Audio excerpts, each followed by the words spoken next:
Hello बच्चों, नमस्कार। मैं रमाकांत सिंह आप सभी लोगों का आपके अपने यूट्यूब चैनल द पाठशाला पर स्वागत है। प्यारे विद्यार्थियों, आप लोग जहां भी होंगे मैं उम्मीद करता हूं कि स्वस्थ होंगे, खुशहाल होंगे और अपने पढ़ाई में बिल्कुल व्यस्त होंगे, क्योंकि आपका एग्जाम बहुत ही करीब आ चुका है। तो बच्चों, आप लोग मन लगाकर पढ़ाई करते रहे। चलिए, आपकी पढ़ाई को और भी बेहतर करने के लिए आज की क्लास में हम बायोलॉजी से दीर्घ उत्तरीय प्रश्न लेकर के आए हैं। ये प्रश्न जो है PYQ क्वेश्चंस हैं, जो कि विगत वर्षों के एग्जाम में पूछे जा चुके हैं। तो बेटा, ये क्वेश्चन आगामी बोर्ड एग्जाम में पूछे जाने की संभावना बन रही है। ये आपके एग्जाम के लिए बहुत ही महत्वपूर्ण क्वेश्चंस होंगे, अतः आप इन सभी क्वेश्चंस को एग्जाम से पहले रिवीजन जरूर कर लेंगे। रिवीजन करके ही एग्जाम में जाएंगे। लास्ट समय में आप इन सभी प्रश्नों को जरूर देख करके जाएंगे। चलिए, हम अपना बताते हैं कौन कौन से क्वेश्चंस हो सकते हैं। जैसे यहां पर दिया जा रहा है, शुक्राणु जनन किसे कहते हैं। बेटा ध्यान देना, शुक्राणु जनन किसे कहते हैं। प्रश्न दिया है, शुक्राणु जनन किसे कहते हैं। शुक्राणु जनन की संपूर्ण क्रिया का वर्णन करें। शुक्राणु जनन की संपूर्ण क्रिया का वर्णन करें। यह प्रश्न हो सकता है दीर्घ उत्तरीय में। अगला प्रश्न है, पुष्पीय पौधों में निषेचन की क्रिया की जानकारी दे।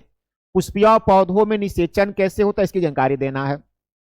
दोहरा निषेचन से आप क्या समझते हैं, आरेखित चित्रों के मदद से समझाएं। दोहरा निषेचन से क्या समझते हैं, इसे आरेखित चित्र के मदद से बतलाना होगा। आगे ध्यान देना होगा, किसी परागकण की संरचना, क्या बतलाना है बेटा, परागकण की संरचना और इसके अंकुरण की अभिक्रिया का वर्णन करना है। मासिक चक्र क्या है, किसी महिला में मासिक चक्र के दौरान हुए विभिन्न परिवर्तनों का वर्णन करें। मासिक चक्र में कौन कौन से परिवर्तन होते हैं। ब्लास्टोसिस्ट का निर्माण नामांकित चित्र द्वारा दर्शाएं। ब्लास्टोसिस्ट के बारे में बतलाना होगा चित्र बना करके।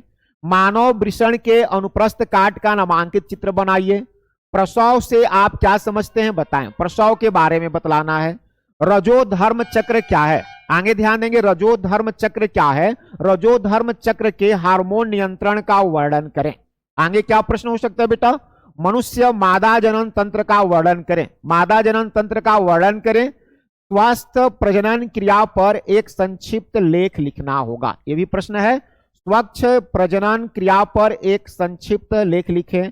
जनसंख्या नियंत्रण हेतु न गर्भ निरोधन की विभिन्न विधियों की विवेचना करें। कौन कौन सी ऐसी विधियां हैं जो कि जनसंख्या नियंत्रण में कारगर साबित हो सकती है।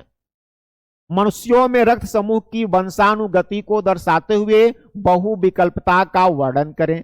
जेनेटिक कोड के गुण संक्षेप में लिखें। जेनेटिक कोड लिखना होगा। मानव लिंग निर्धारण कैसे होता है, मानव में लिंग निर्धारण कैसे होता है, क्रोमोसोम दर्शाना होगा। गुणसूत्रीय विकार के कारणों एवं संबंधित असमानता के लक्षणों को लिखें। गुणसूत्रीय विकार के बारे में, इसके क्या क्या कारण हो सकते हैं, इसमें क्या असमानताएं हैं। जीवाणु भोजी का लाइटिक चक्र का वर्णन करें। जीवाणु भोजी में लाइटिक चक्र क्या होता है। विनिमय से आप क्या समझते हैं, विनिमय की क्रियाविधि का वर्णन चित्र सहित करें। चित्र के साथ करना होगा। सहलग्नता तथा सहलग्नता वर्ग क्या है। सहलग्नता का प्रभाव और इसकी महत्ता के बारे में वर्णन करें। सहलग्नता के बारे में बतलाना है। डीएनए फिंगर प्रिंटिंग के सिद्धांत और तकनीक की विवेचना करें, किस हिसाब से यह कार्य करता है। जेनेटिक कोड से आप क्या समझते हैं, इसके प्रकार तथा गुणों का सविस्तार वर्णन करें। जेनेटिक कोड क्या है, इसके गुणों को बतलाना है। आगे देखेंगे बेटा, प्रतिस्थापन उत्परिवर्तन तथा फ्रेम विस्थापन उत्परिवर्तन में अंतर बतलाएं। किसमें अंतर बतलाना है, प्रतिस्थापन उत्परिवर्तन और फ्रेम विस्थापन उत्परिवर्तन में। डीएनए की रासायनिक संरचना पर संक्षिप्त टिप्पणी लिखें। डीएनए की रासायनिक संरचना पर टिप्पणी करना है। डीएनए का अस्थायित्व आरएनए के अस्थायित्व से ज्यादा है, कैसे बतलाना होगा, क्या कारण है। अनुलेखन इकाई के 3 भागों की भूमिका क्या है, भूमिका क्या है। वाटसन तथा क्रिक द्वारा प्रस्तावित डीएनए की संरचना का वर्णन करें। वाटसन और क्रिक द्वारा प्रस्तावित डीएनए की संरचना का वर्णन करना है। मेसेल्स तथा अस्टाल का प्रयोग का वर्णन करें। कौन कौन से प्रयोग थे। डीएनए प्रतिकरण विधि का वर्णन करें। डीएनए प्रतिकरण विधि का वर्णन करें। आगे देखेंगे अन्य प्रश्न क्या हो सकते हैं जो कि आपके एग्जाम के लिए इंपॉर्टेंट होंगे। डीएनए से आरएनए में सूचना के प्रवाह अनुलेखन का सचित्र वर्णन कीजिए। जीन अंतः क्रिया को परिभाषित करें। जीन अंतः क्रिया को परिभाषित करें। समुचित संकरण एवं उदाहरण की मदद से इसका वर्णन करना होगा। उदाहरण भी देना होगा और संकरण। मानव का उद्भव एवं विकास के बारे में वर्णन करें। इनका परिभाषा देना है। क्रमिक विकास को परिभाषित करना होगा। रिकैपिचुलेशन सिद्धांत को परिभाषित करना है। आनुवंशिक विचलन क्या होता है इसको परिभाषित करना है। जैव प्रतिरक्षण के मुख्य सिद्धांतों एवं उपयोगों का वर्णन करें। सिद्धांत और उपयोग का वर्णन करें। प्राथमिक प्रतिरक्षा पर संक्षिप्त टिप्पणी करें। टिप्पणी करना होगा। एड्स के कारण, लक्षण और रोकथाम का वर्णन करें। एड्स के लिए अर्जित प्रतिरक्षा, न्यूनता, संलक्षण अथवा एड्स क्या है इसके बारे में बतलाना होगा। रोगाणुनाशक, परासरण, रोगात्मक हेतु, परासरण नहीं रहना चाहिए, प्रसरण रहना चाहिए, प्रसरण जिससे ये फैलता है। रोगाणुनाशक, प्रसरण और रोकथाम हेतु उपाय लिखें। रोकथाम हेतु।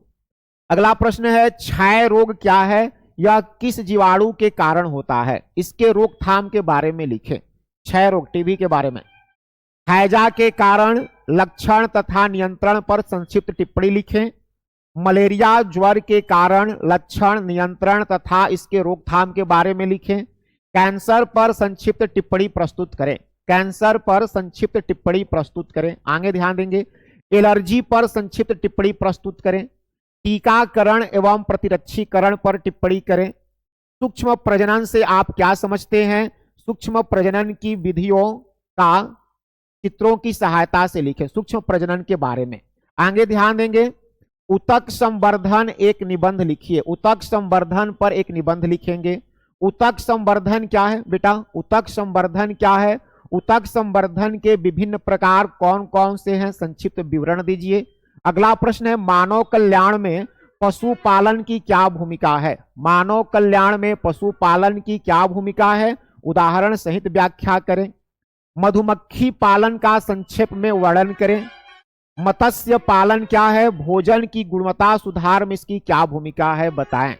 अगला प्रश्न है सूक्ष्म जीवों का उपयोग पादप रोगों तथा पीड़कों के जैव नियंत्रण कारक के रूप में कैसे किया जाता है। नेक्स्ट क्वेश्चन देखेंगे। सूक्ष्म जीव मानव कल्याण के लिए आवश्यक हैं, कैसे। नाइट्रोजन स्थिरीकरण में सूक्ष्म जीवों की भूमिका के बारे में बतलाएं। जीवाणु भोजी की नामांकित संरचना, जीवाणु भोजी की नामांकित संरचना चित्र द्वारा दर्शाइए। जैव उर्वरक से आप क्या समझते हैं, जैव उर्वरक किस प्रकार से मिट्टी की उर्वरता को बढ़ाते हैं, मिट्टी की उर्वरता को कैसे बढ़ाते हैं। जेनेटिक इंजीनियरिंग क्या है, यह मनुष्य कल्याण के लिए कैसे उपयोगी हो सकता है। जेनेटिक आनुवंशिक इंजीनियरिंग की बात हो रही है। रिकॉम्बिनेंट डीएनए तकनीक का संक्षिप्त जानकारी देंगे। किसका, रिकॉम्बिनेंट डीएनए तकनीक। जेल इलेक्ट्रोफोरेसिस का वर्णन करें। लाभकारी जीन का प्रवर्धन पीसीआर के द्वारा कैसे किया जाता है। ये सभी प्रश्न बेटा आप लोग तैयार करके जाएंगे, बोर्ड एग्जाम में आपके लिए बहुत ही महत्वपूर्ण होंगे, अच्छा मार्क्स गेन करेंगे आप। जैव प्रौद्योगिकी क्या है, चिकित्सा के क्षेत्र में इसकी उपयोगिता पर प्रकाश डालें। अगला प्रश्न है आनुवंशिकता संशोधित फसल किस तरह से फायदेमंद है। मानव वृद्धि हार्मोन पर संक्षिप्त टिप्पणी लिखें। जैव प्रौद्योगिकी से आप क्या समझते हैं, कृषि के क्षेत्र में इसके योगदान का उल्लेख करें। अनुकूलन से आप क्या समझते हैं, जलीय जीवों, पौधों तथा जंतु दोनों जो जल में रहते हैं के अनुकूलन का वर्णन करें। आबादी पर पड़ने वाले जलवायु संबंधी कारकों का वर्णन करें।